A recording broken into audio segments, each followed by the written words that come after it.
Thanks for joining us for the Long Island Sound podcast. Each week we explore new music and dive deeper with the artists and their stories behind the music. Please subscribe and rate and review us wherever you stream this podcast. Here's your host, Steve Yusko. Welcome to another episode of the Long Island Sound. I'm so excited to bring you the guest that I spoke to today. His name is Matt Stoll. He's from Babylon originally, a really great singer-songwriter. You're going to enjoy the conversation that we had today, but you're also going to really love his music. We got deep into his lyrics. I think it's going to touch your heart the way it touched mine. Take a listen to his song, I Am Free.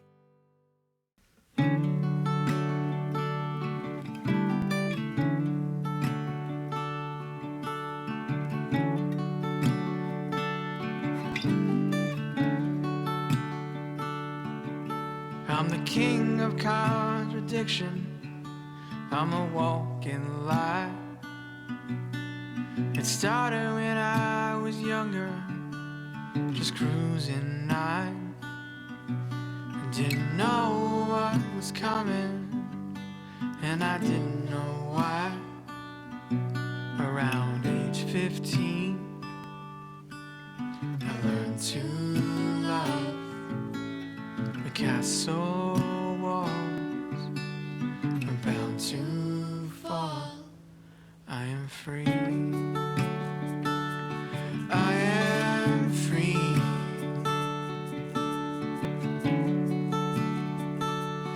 I am free.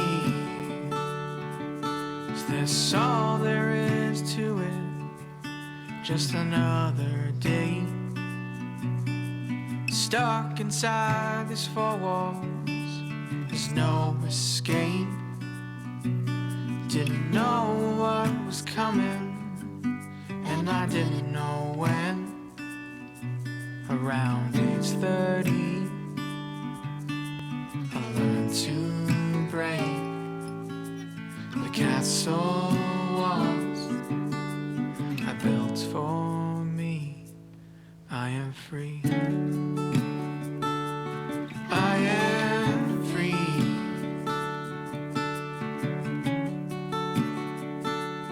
I am free because of you. I'll never find a love that's ever quite the same because of you. I'll always hate myself for the things I can't explain. Am I insane? Hold on to me. There goes my train. Will you come with me? Will you come with me? I am free.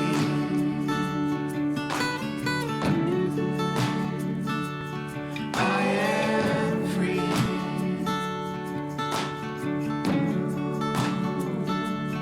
I am free.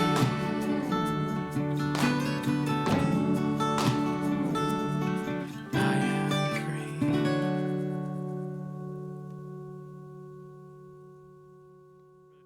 Hey, everybody. It's Steve Yusko with another episode of the Long Island Sound podcast. And I'm really excited about my next guest, Matt Stoll. One, because I found out he's actually grew up in my hometown, Babylon, here. And so we get to talk about things we know, and we get to talk about our love of music. So with that, I welcome you, Matt Stoll, to the Long Island Sound podcast. So good to have you here. Yeah, thank you so much for having me. Yeah, so I didn't, you know what? It's so wacky. I don't even remember how we got connected. I think I kept on seeing you pop up on Facebook. Okay. You do a lot of social media as far as Yes. throwing songs out there. Yeah, I'm very social media heavy. I think it stems from my little bit of stage fright, when it comes to performing. But I also was in other older years ago. I was in other bands, and then I started doing my own thing, and I think that's kind of where I got started. And I think it's a little bit harder to kind of be in front, where I've always just wanted to be a songwriter. So I think it's more comfortable for me to sort of post on social media than to go out and perform and go to open mics and things like that. Yeah, it's funny. I had done a little promo piece that I got from a friend of mine. I saw him, this guy named Chris Marshak, who was on this one of our guests, drummer, producer, great guy, and he had a videographer who would videotape him, and he would talk about drumming and percussion, and he was, he's talking to somebody, and I'm like, oh, I really like that, and then I started, faking it by looking off to the side and saying, answering your question. And I'm in a room totally by myself, and my wife is like, who are you talking to? Oh, my favorite person, myself, It's really a weird adjustment to do that, but it's interesting in a way because you have control. I guess maybe that's the way. I don't know if that's for you. Yeah, but... no, 100%. I mean, I deal with a lot of anxiety, so to have any kind of control over any situation, I'm gonna, sort of lean towards. And I think social media, it's a lot easier to have that control. Yeah, agreed. So let's do this. Let's reel back the pages. I'm always interested. Sure. One, the reason why I put this podcast together was, hey, what's the story behind this gal or that guy? How did they learn their craft, woodshed their craft? Where did it all begin for you, Matt? When did you pick up an instrument? It's a funny story, and I feel like it's not a typical normal story, because I it was one Christmas I'd asked for a laptop, and my brother had asked for an electric guitar, and towards the end of we're opening up presents, and my parents kind of like, okay, that's it, kind of joking, and then they had the big ones that we wanted that year, the big presents that we wanted. They sort of took out of the closet, and I had my laptop and I was happy, and then my brother comes out with this guitar and the case, and I was just like, I just made the biggest mistake of my life. Just seeing it, just something clicked in me when I saw it. That was like, that's I was just kind of totally blindsided by it. It was like that's what I want to do. I want to be a guitar player. Wow. Now, what age was that about? I was maybe 13, 14 at the time.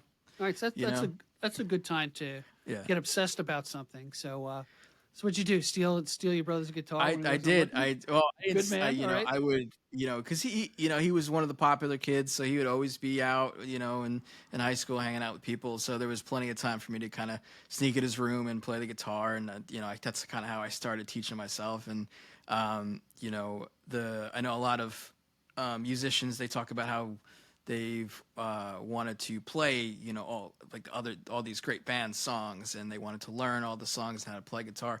For me, I just wanted to write my own songs. I don't know what it was about writing that I just felt like I wanted to do, but there was something to me that was just like, I want to be a songwriter. I want to keep just writing songs. I never really had interest in playing other people's songs. I think not that I was like not that I was knocking on anything or sure. It was more of just like, how could I ever recreate something that is so great that they have accomplished or they've done. So I was like, I want to do it my own way, and that was always a big thing for me, was just, I want to be a songwriter.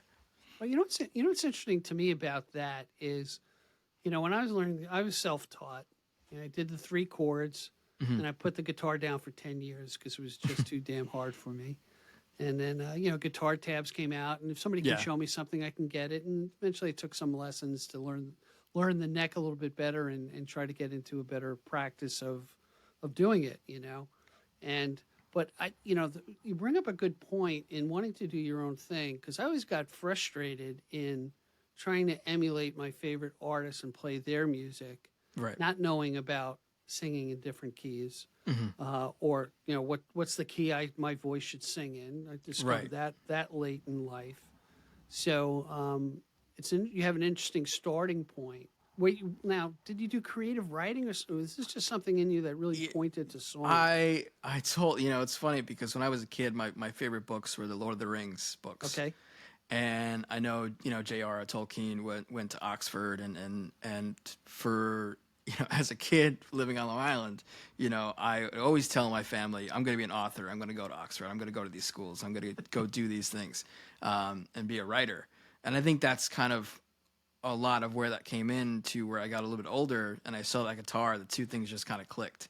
Nice. I'm going to be a songwriter. I did feel like I was always kind of a shy kid. I kept to myself most of the time. And I think something about writing and songwriting just helped me open up a little bit and allowed me to say what I wanted to say. So on that note, would you peg yourself as more of an introvert per se? Oh, absolutely.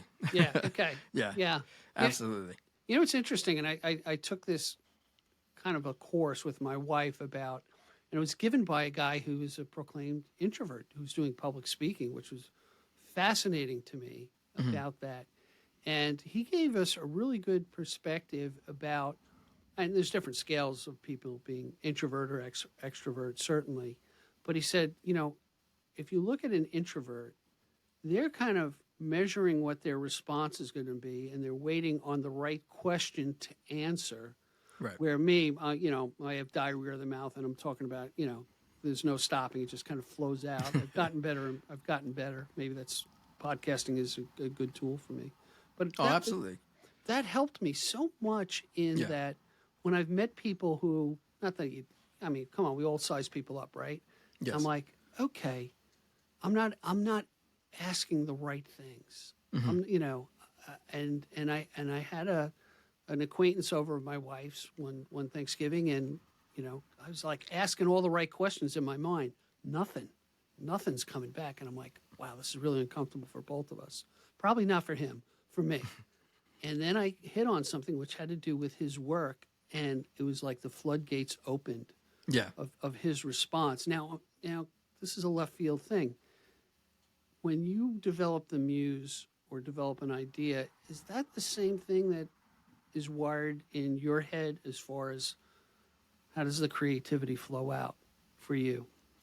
Does that make sense? Yeah. I mean, it's definitely easier. I think I feel like I've always been a creative person. Okay. And I think that's always been my sort of way to communicate, at least to the best of, to the best of my ability. Sure. I feel like it was always a thing where I'm constantly in my own head, and how do I get these things out? And that's kind of where it started, was writing. Cool. Why don't we do this? Let's just take a quick break. Sure. And when we come back from the break, I really want to talk about the song Where It's Quiet, which is kind of an interesting bookend to our conversation, where the mind is quiet. And I want to talk about that song, how that was developed. So Sure. Hang with us, everybody. We're with my Babylon buddy, Matt Stoll, and we'll be right back. Hang with us, everybody. Hi, Steve Yusko from Gig Destiny here. Well, as you're probably listening to this podcast, you're probably thinking about that musician who would make a fantastic guest here on the Long Island Sound. Well, we'd like to hear their story. We'd like to hear their music. So have them reach out to us at gigdestiny.com, and we'll explore their craft. Now, back to our podcast. Hey, we are back. This is Steve Yusko, your not-so-humble host for the Long Island Sound, and we're with Matt Stoll. And Matt, hey, I got to listen, and I do a little bit of my homework, and I listen to the artists that I have, and I was listening to your stuff, and I was thinking all these different voices of different bands that you remind me of. I'm not going to say who it is at this moment, Okay. but there's some things that kind of came into mind. So before I ask you about the song Where It's Quiet, I want to ask you about the progression of, okay, you settled in that, man, you want to be a songwriter and you want to go to Oxford, okay, as a young man. And where did it go to finding your voice or how you sing and go about that? And was that a new venture to you as a 13-year-old, 14-year-old, as far as singing goes? Yeah, I mean, it was a lot of trial and error. Okay. I don't consider myself a trained vocalist at all. I did chorus in high school for maybe 2 years, something like that. I never really had interest in singing. I always felt like expressing yourself in that way can sometimes be ridiculed and Sure. shamed. So there was a lot of fear of embarrassment for a long time. And throughout high school, when I first started playing guitar, I would bring my guitar to school and play. And that was back when I didn't know a single chord. I just was like, this is what I want to do. I'm going to do it. And, of course, at that stage in life, everyone's going to be mean to you, or try to be mean to you. And I just figured, if I can get through this, there's nothing that's going to stop me now, going forward. And I just kept with it, kept going. Then. So the guitar you kind of took on an identity with that guitar, being your sidearm or your lance going to school. I find that, very interesting and very, very admirable. I mean, I wish I grabbed onto some things earlier, like that. We all have our regrets, right? Grabbing onto things earlier and then, following your passion until it morphs into talent, and there's a lot of hard work that goes into. Absolutely, yeah. It took me a very long time to get to a point I was, happy with, where I felt like I could do something with this. But it was definitely something I felt really confident because I loved it so much. It was no question that this is what I was going to do.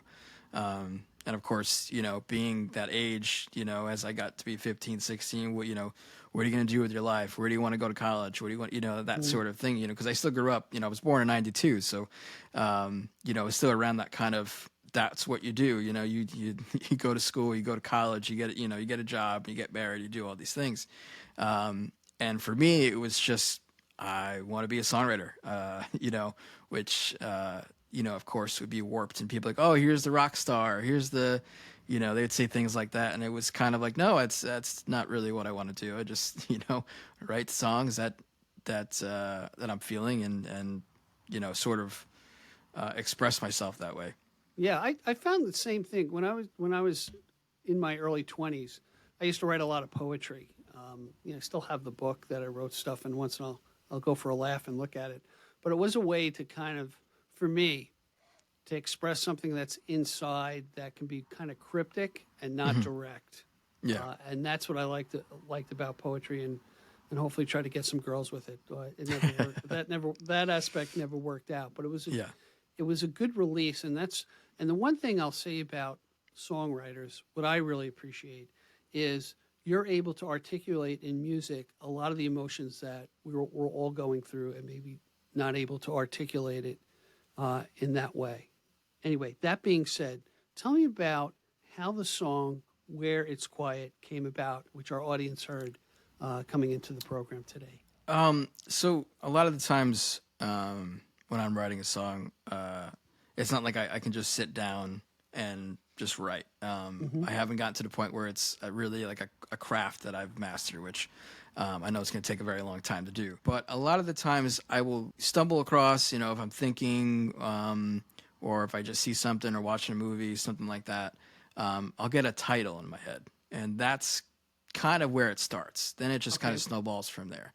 So with "Where It's Quiet," that's kind of exactly what happened. I had been recording and putting out a few songs and a few singles, and a lot of people, when I would play at shows, would compliment my voice and say, it's like a lullaby, it's like you're whispering, and to me that clicked, I am not a flashy person. I'm very kind of keep to myself, and that's kind of just where it's quiet. It just kind of clicked, and I was like, that's the name of the song. That's going to be the name of the EP, and sort of be the the head front for it. So what was your first experience in? Okay, I can put these chords together. I can put these words together. For me, it happened to be a parody about my wife's 50th birthday, which I had my 9-year-old daughter at the time, who's your age, sing along with me. She was my crutch. Oh, that sounds great. She was great. I was horrified. It was anyway. I've told this story before. Is at Hibernians in East Islip. My wife was pissed because she didn't want to party, and I started singing when the food came out. I mean, everything. Oh God. It's just it was like crazy. What was your first experience really getting out in public? And tell me about it. I had friends that were, it's funny because we loved. I'm a big video gamer. I like to play video games. So, and back then it was the Rock Band had come out and Guitar Hero. Yep. So and I had at the time the house that I was living in had a really nice like big basement, and so friends would come over and we would play Rock Band. We had the drum set, we had the guitars, and I think it started. Kind of like I can sing on this game. I can do these songs. I can hit some of these notes, and I'd already started playing guitar and things like that. It was just kind of fun. And then I think and I was like, okay, I'm gonna do this. I'm gonna write a song and I'm gonna start.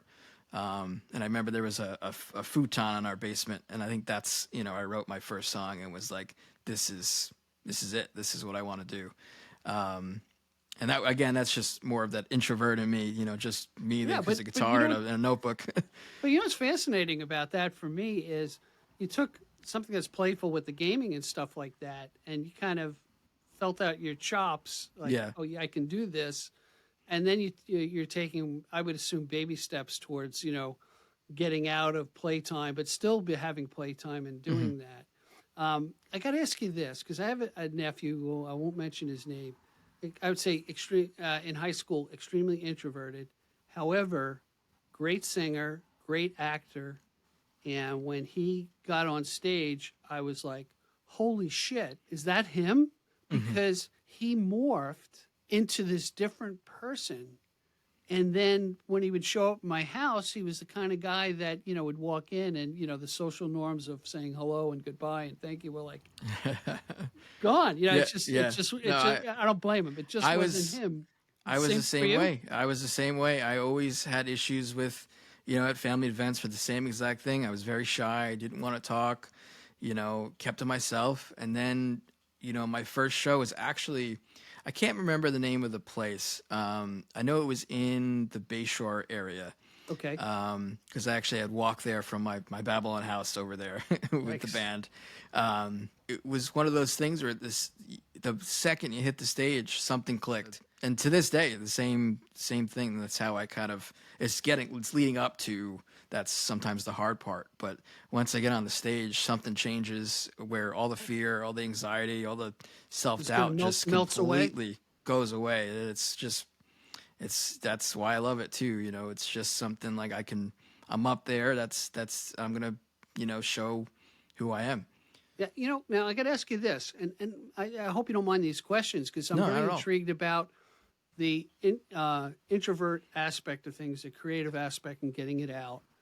And, when I've interviewed people and, some of my favorite artists like John Prine or Gordon Lightfoot, and I'm going back in time here.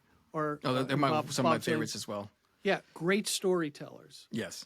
And I've always, the gospel I preach of the Long Island Sound is, hey, you know what? We're going to hear some recorded music. Sometimes people will play live. That's a little risky on a podcast. Sure.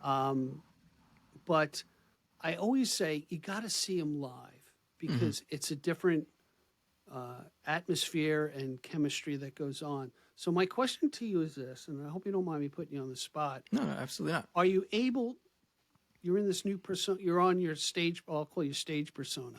Okay, Sure. I haven't seen you live yet. Do you get into the chatter between songs or stories about it, or are you more song to song type of guy? Song to song, and it's not. I've always felt like when I'm going to a show and seeing a band or an artist, I'd never, as just a fan listening, I never liked when there'd be kind of banter in between or any kind of talking about. I do appreciate when a singer songwriter, an artist will go up there and explain, what the song is about, or have a sort of a meaningful thing. But for me, it's not so much being that introvert and being afraid to say something. It's more of, I just feel like I'm just going to get up there and play and do my thing, and that's right. it. So my assumption would be you're going to let your music speak for itself. Absolutely. That it Absolutely. doesn't need the appetizer of the chit chat between it. And yet, No. I'll disagree with you to one point in that sometimes, let me put it at extremes. Sure. I've watched entertainers perform. There could be an audience there or not be an audience there, and I'm getting the same thing. And I've seen people work the crowd to involve them, to say, hey, you're in my world now, welcome into my world. So I find that with different nuances, that type of engagement very welcoming. And I've seen people who do the cheesy banter, and it's like, oh, come on. You just soured me to the song that might be great, right? Yeah, I mean, if it works, then absolutely. I mean, there's been times where I'll make a joke or two, but again, it's something that's in the moment and has to work. I've never tried, because anytime I've ever tried to prepare something to say, it just never. It never works. It's got to be in the moment. Yeah, it's got to be extemporaneous. Yeah, it's true. I think more of kind of what you said, just the kind of that cheesy banter is kind of more what I was talking about, was that always kind of just never sat with me well, Gotcha. as somebody in the crowd listening, to someone I liked, or if there's somebody that I'm hearing for the first time. Right. Hey, let's talk about the next song that you brought to the table, which is Sewing Me Together. Just tell me how that came about, and then we'll let the audience hear the song. Sure. I mean, this one is kind of close to the chest. It is about my parents' divorce when I was about 15. And I never, because I want to say this first, is I never look back at my childhood and think, it was bad. I had a great childhood growing up in Babylon. It was a great place to grow up. And I love both my parents, but obviously they were just two different people. And the song was just kind of about how sometimes I feel I have a lot of mental internal struggle, because it's those two. I'm made from those two people, I'm made from those two different personalities. And I think it's been a song that I think I've just been trying to write for 15 years, just kind of getting the right words, and having the self-awareness to write it. It's just a song about that internal struggle coming from, two different personalities that, just don't work. But, that's nothing bad to say. I'm not saying anything bad about either of them. They raised me right. They were both great parents, and I love them a lot. It was just kind of an expression of how I feel. That's great. I'm glad you got it out. I'm sure there are going to be a lot of people in our audience who are going to relate to this. So thanks for giving us some input about that direction. Sure. So, hey, everybody, let's listen to Sewing Me Together. We'll be right back after the song.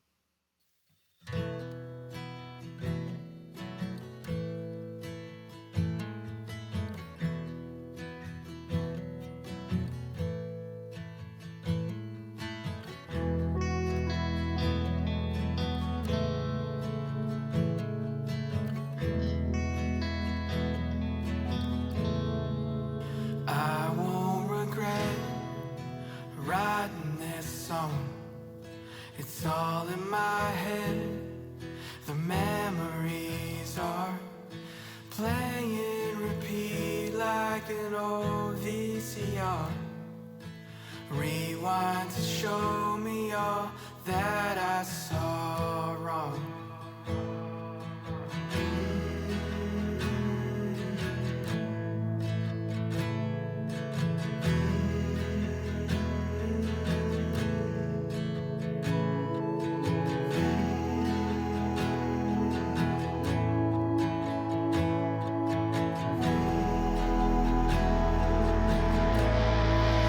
There was a war, I thought it was over when they got divorced, and I just got older, 'cause I am for two people who met that should have just never sewn me together.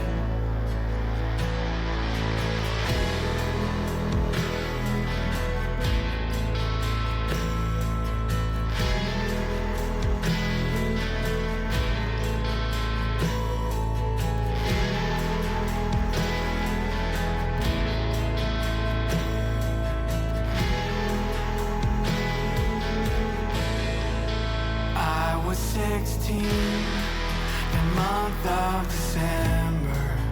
I should have seen from what I remembered. Love wasn't real unless someone could hear. I'm thinking, but don't worry, they'll be there for you.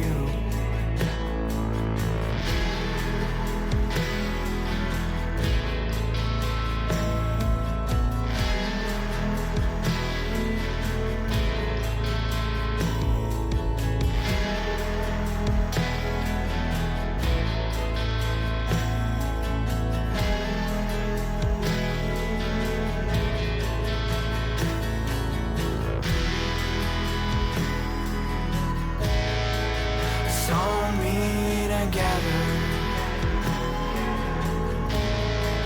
Sew me together. Sew me together.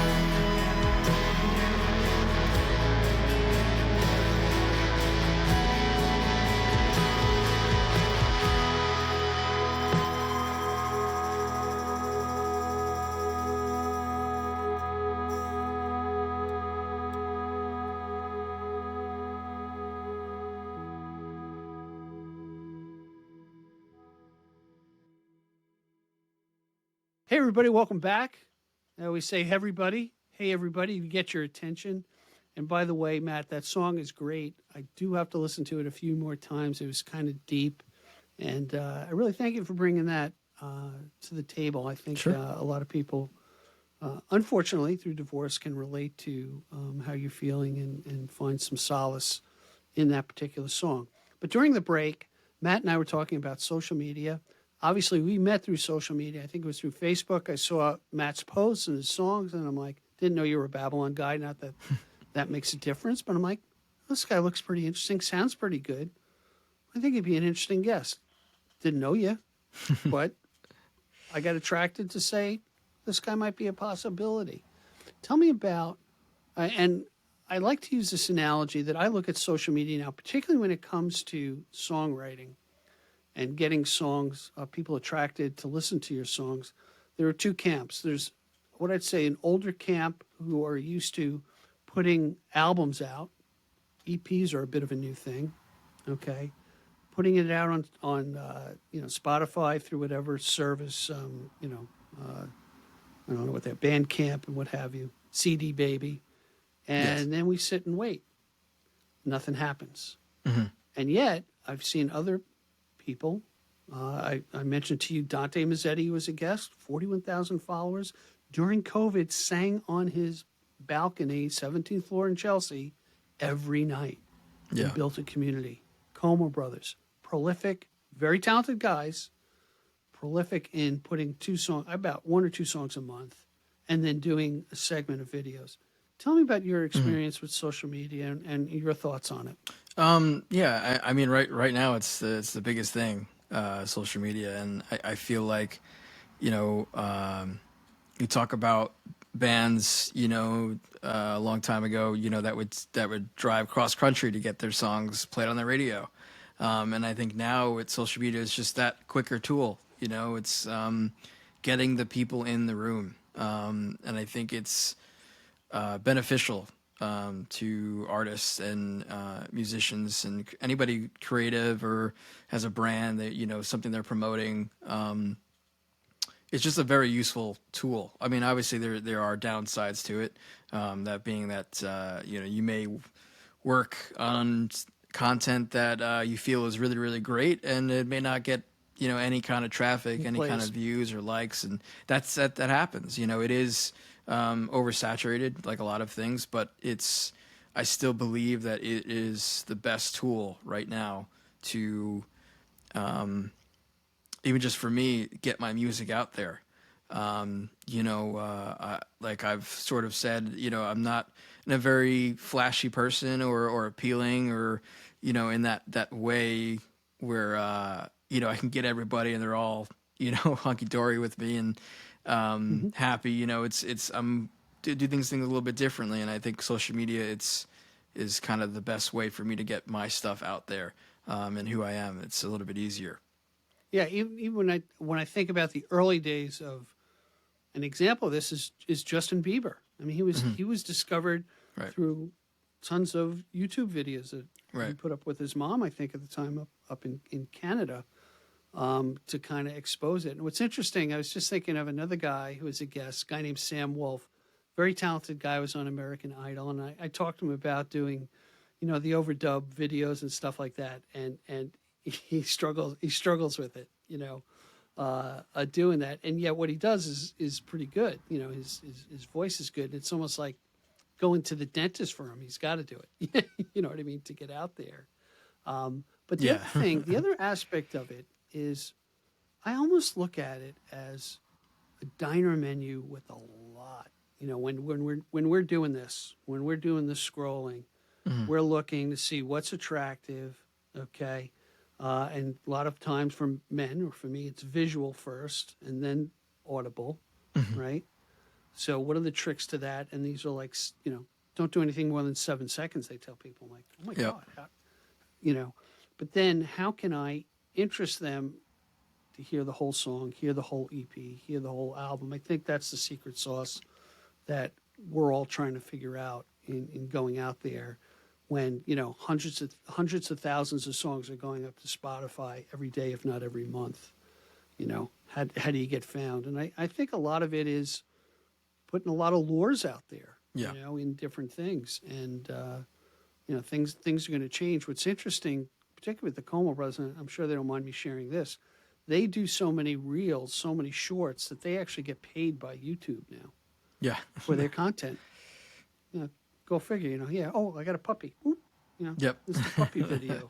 Literally, literally, And I'm a 61-year-old man going, no one wants to see me. Well, that's how I feel too. I've never been a very attractive person. I've never been skinny. Come on, don't sell yourself short. You're a handsome fella. I appreciate that. Thank you. But that's exactly, the downside of it. And I can see why people don't, agree, and try to stay away from it. A lot of it mental, like, you mentioned the scrolling.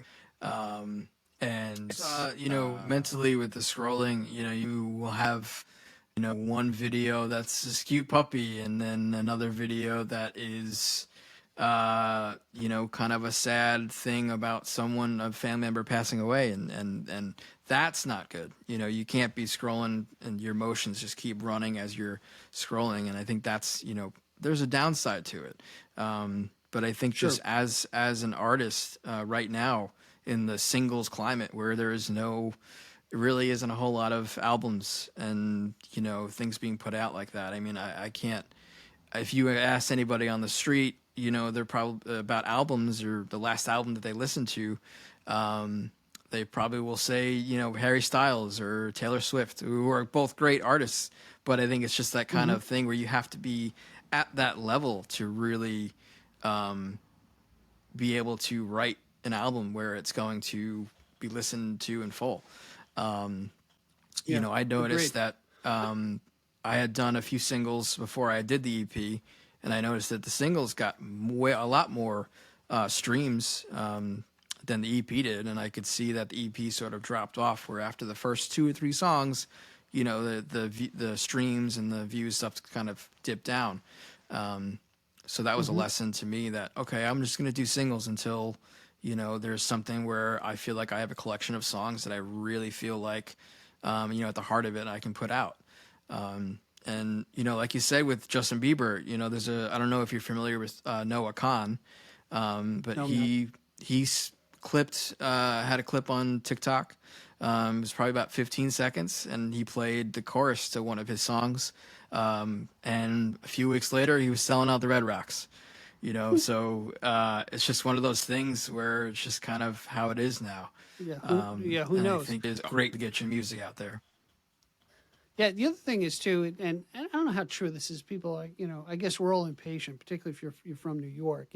Who has the patience to sit down or the time to listen to a full album of anything? Unless you're 13 years old. It's when probably the last time I've listened to full albums over and over and over again because you loved it. And like I could rattle off the albums that I used to listen to. Let me ask you this, because I just started getting into this, and I think I kind of figured it out. Have you done any live streams at all of your music? I haven't yet. It's something I wanted to do, especially during the pandemic when it was really like in the thick of it. A lot of people were doing it, but at that time I was still kind of writing and getting my sound together. I see. And I think it's definitely something I want to do, but I also don't want to get too comfortable in, playing shows in my living room. Because in the closet, so to speak. Yeah. Right, because if I start doing that and gather any kind of a following in there, I'll never. I know myself too well. I'll never, play a show outside again. You know what I mean? And right. I don't want to put myself in that. It's a dangerous thing. Right, and I don't want to put myself there. And I think it's definitely one thing if I feel like I want to promote a song and we'll do like a midnight live stream leading up to it. That's something I think would be doable for me and something I feel comfortable with. But it's hard, and I've seen people do live streams, and it's definitely tough. It's just something that I feel like right now it's just something I can work up to. Yeah, I know. Like what's interesting, a lot of the established artists, at least the ones who were guests on my show, started doing live streams during the quarantine at a necessity of just performing, right? Yeah. And figuring out the technology. And then I've noticed that they've kept up every so often. They'll do a live stream. And to me, it really appears to be staying connected to their fan base and their community. And, talking about whatever and, responding to people in the chat. And, oh, hey, Billy, how you doing? It reminds me. I'm dating myself. There used to be a show called Romper Room, and she used to talk through a badminton racket that had no strings in it and say, "Oh, I see." That was her wonder, whatever. I see Billy and Jane, and staying connected to the community. It's a one-way thing, so to speak, but there is that typing. And I think there's a good connection with that, particularly when I think a lot of people struggle with being in community. Especially when we were isolated. So at the Long Island Sound, we've actually we've done a couple of showcases at the. I'm doing a plug for myself because this is not about you, Matt. Like I said in the beginning, it's really about me. So as long as you know that, we did a couple of showcases at Fire Island Vines. We got 2 more in May. Got to come down May 7th, and we just do like a Sunday afternoon for 2 or 3 hours. And Mike Nugent plays with the Blue Moon Man. Yeah. We usually have another younger artist play in and do a set. Either by themselves or, the band can back them up and stuff like that. But I started doing live streams because the venue operator said, hey, can you do the podcast live? And you never say no. Yeah. Right. Oh, yeah, we can do that. Yeah, and then I pulled Mike in, and we think we've got something because it's almost like the Ryman radio show, that they do down in Nashville where they're talking about, chock full of nuts coffee in between songs, or I'm talking about the venue. Hey, come on down, that sort of thing. So once the warm weather really comes through, we're going to be looking for other venues to go and do this. And sometimes you just need a shiny little lure that's a little bit different than people are looking for. So, and there I go, talking too much. So my apologies. No, that's okay. It's a podcast. It's your podcast. That's right. And you know what? I'm glad you realized that right off the bat, that I'm in charge and you're just a vehicle for my amusement. So, hey, let's talk about Honeybee. Tell me about that song. Okay. And let's have a listen to it. Okay. So this was the first song I think I wrote for the EP. And I felt like this was about just sort of me being a people pleaser. Never really being myself, or trying to sort of, going back to that control thing, always control the, the conversation, control myself, making sure I'm not saying too much or saying too little, or, because I'd always be afraid of, saying the wrong thing, or something that someone could possibly disagree with, and then this confrontation. And, so I've always felt like growing up, I was a very big people pleaser, which, you do that long enough, you kind of lose who you are a little bit. Yeah. And so this song is just kind of about, being a people pleaser and losing yourself. All right. Everybody, let's listen to Honeybee. We'll be right back.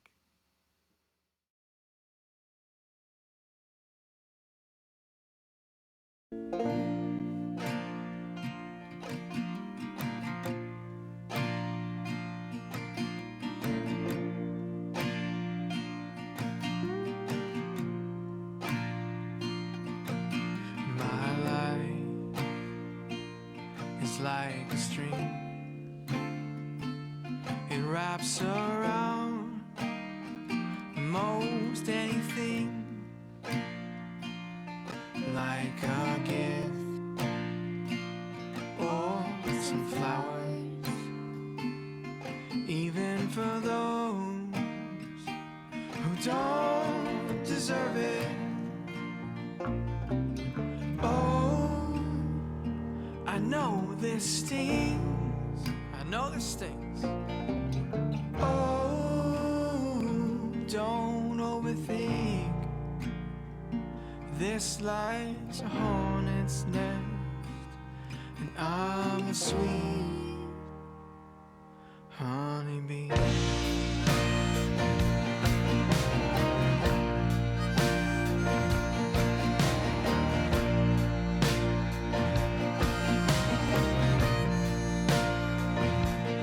I was told long ago I would end up living in the train station. Got the call all alone. If I keep this up, I can't go home. Oh, I don't have long. No, I don't. Oh, I hope they hear the song. This world will soon forget. I'm a sweet memory.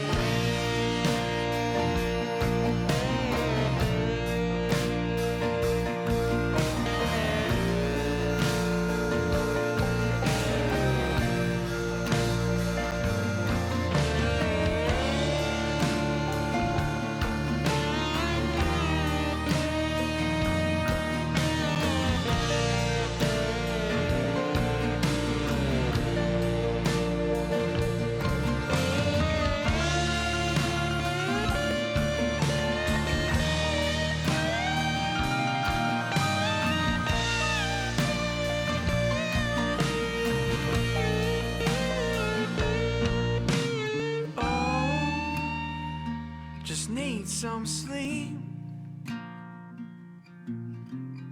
Oh, a chance to dream, hiding among the rest. I can't compete. This life's a hornet's nest, and I'm a sweet honeybee.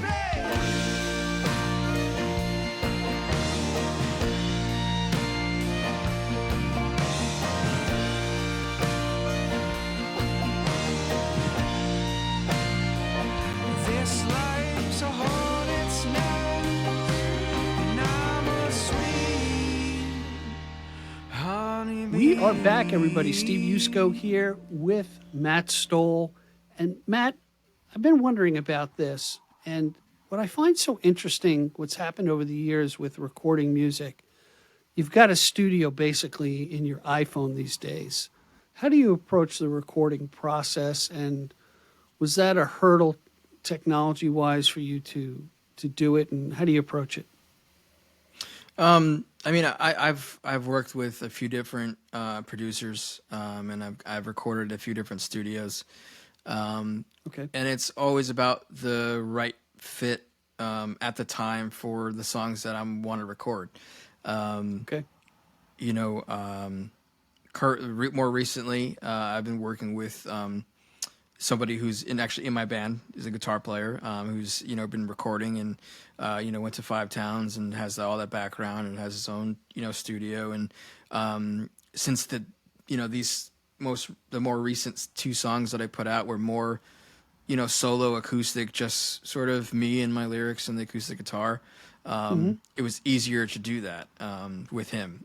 Somebody who knows my music, somebody who's been playing music with me for the last couple of years and knows the songs. And before that, I worked with a producer in a bigger studio when we did the EP and a few singles before that when I sort of got back into music and performing and things like that. And it was the 2 different. Go ahead. I'm sorry. No, I interrupted you. So you're not basically laying tracks down on your own, maybe just to flush out the song, but you're not laying tracks in a home studio and then sending somebody off to mix it. You're really going the whole studio route. Yeah. I mean, my band member who records is, it's more of a home studio, but it's the process is still the same. Even when I went to the bigger studio, is I'll have I'll get the title in my head and I'll start writing lyrics and I'll start recording voice memos on my phone and I'll take videos to kind of remember what I'm doing and just kind of go back and forth until I have something where I'm like, okay, let's track it and we'll pick a date. And, for the most part, it's been, all in one day, which is great. But, for my folk songs, they're pretty simple and easy, easy going. So, but yeah, the last 2 songs that I put out were more just me and the acoustic guitar and my lyrics. And when I was with the bigger studio, it was more full band, and that was a little more difficult just because of trying to get everyone on the same page and the same date. It's not easy. But we pulled through and had some great songs in the EP. Yeah, you know what I found interesting, and I really learned this through Mike Nugent, was I have no idea about the whole recording process. And what's interesting, so he's a musician, obviously, and he's worked with Josie Bello and Linda Sussman and a bunch of people.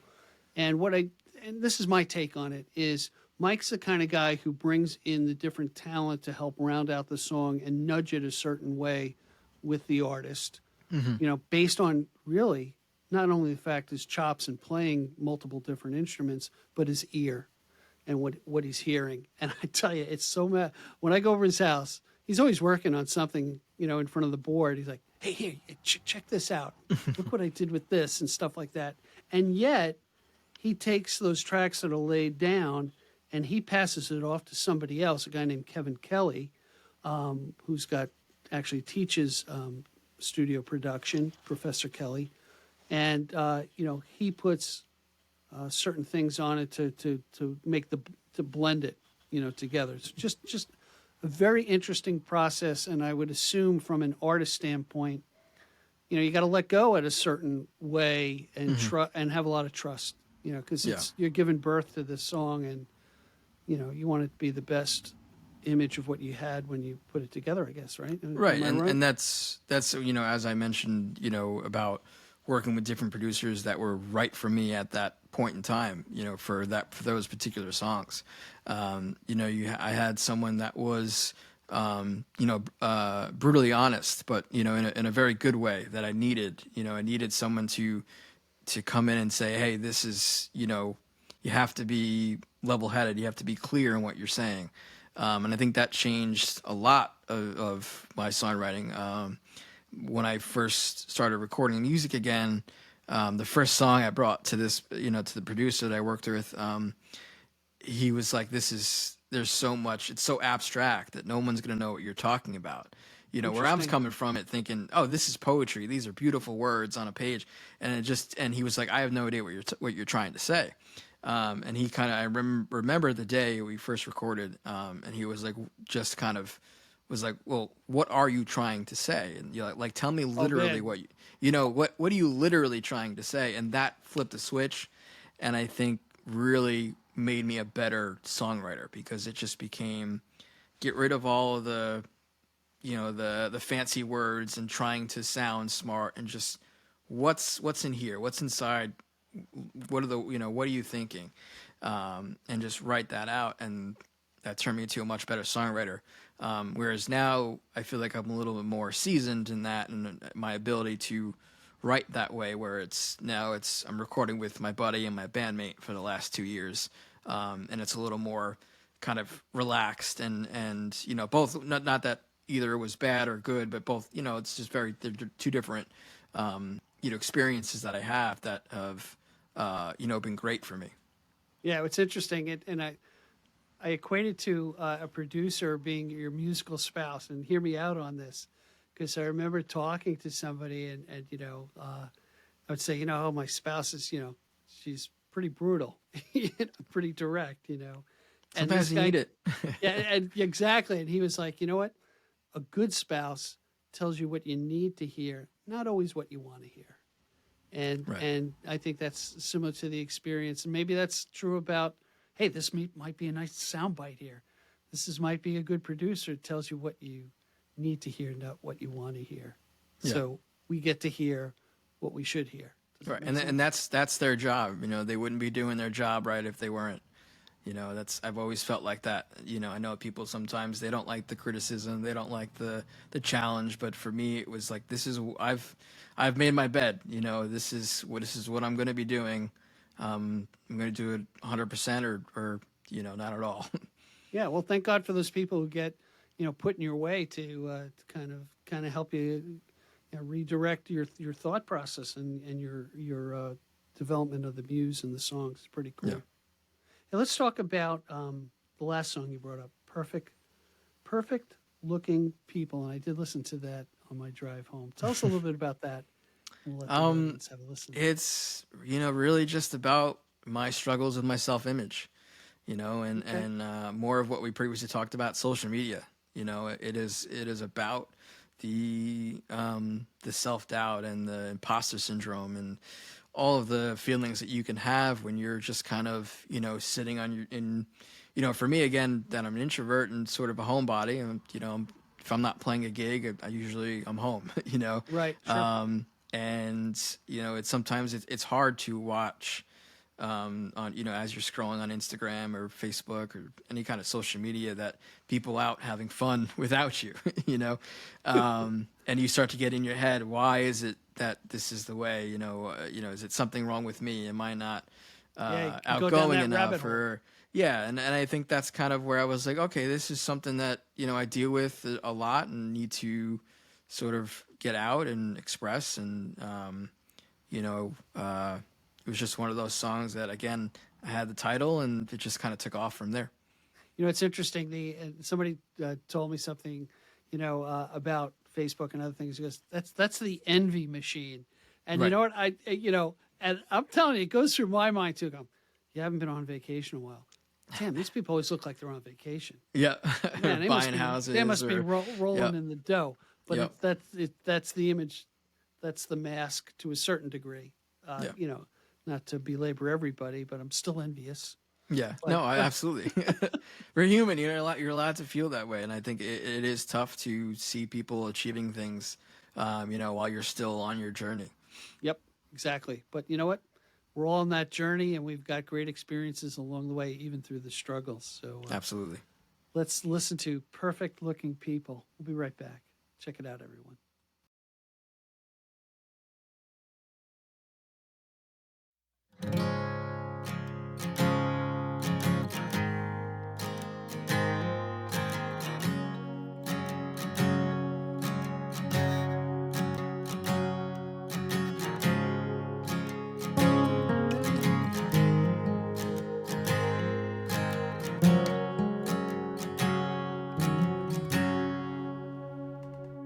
No, it's not a straight line, this endless dream.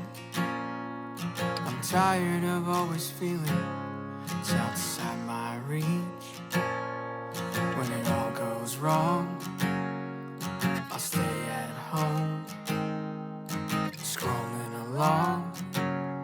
I see on my phone those perfect looking people from another screen, wasting all my time from who I ought to be. Those perfect looking people, feet off the ground, drinking in all the love. I wish it could be me. Why can't it be me? Why can't it be me?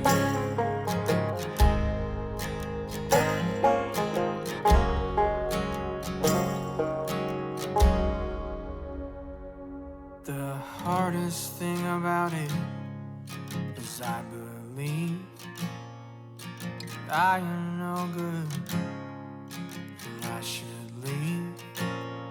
With the way I look, is it in my mind? Can I take a break? Ruined it before.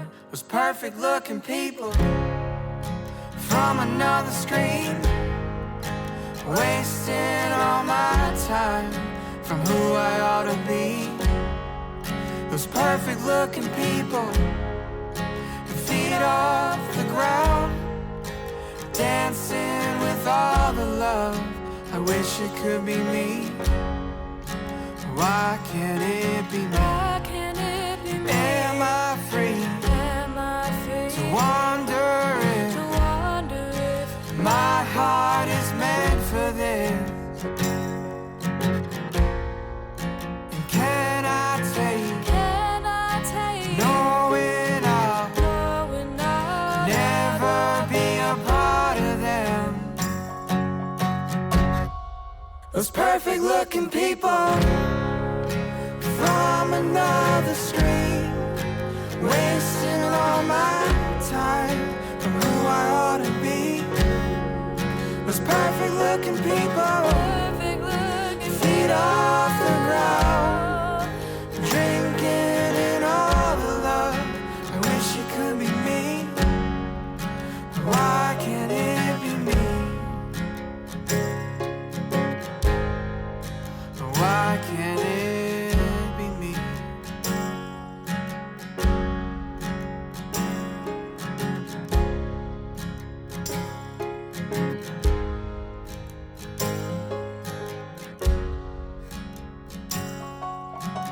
There we go again. Hey, everybody. We're back. And Matt Stoll is still here. He has not left. So that's a good sign. You know, I've only had a few guests run off the program as I talk to myself. But Matt, I got to tell you, what a pleasure it was listening to your music, understanding, you know, hearing a bit about your story and how transparent you are in your music with whatever struggles. And I think that's what our audience is really going to gain from this episode, to say, hey, you know what? I see myself in Matt Stoll's song. So it was so good to have you on the podcast. Thank you so much for listening and having me.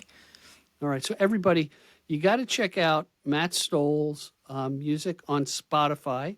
If you're listening to this on the Spotify exclusive, hey, Matt's going to get credit if you listen to the songs. If you have the paid Spotify version, you get the full song. If you're doing the free thing, you're only going to get a 30-second teaser, and then you're going to go, what the hell happened to that song? You're going to have to go to Spotify and download some of that music and put some nice love and ching in the box. You know, that's what I'm saying. Anyway, hey, Matt, again, great to have you. Look forward to meeting you in person. And until next time. All right, great. Everybody, thank you so much for having me. Thank you. Take care. Thank you for joining us today. I appreciate the time you spent with us. Please subscribe and comment and visit us at gigdestiny.com. Until next time, be generous with your joy, keep your spirits high, and let the music take you on a journey. Be well. Peace.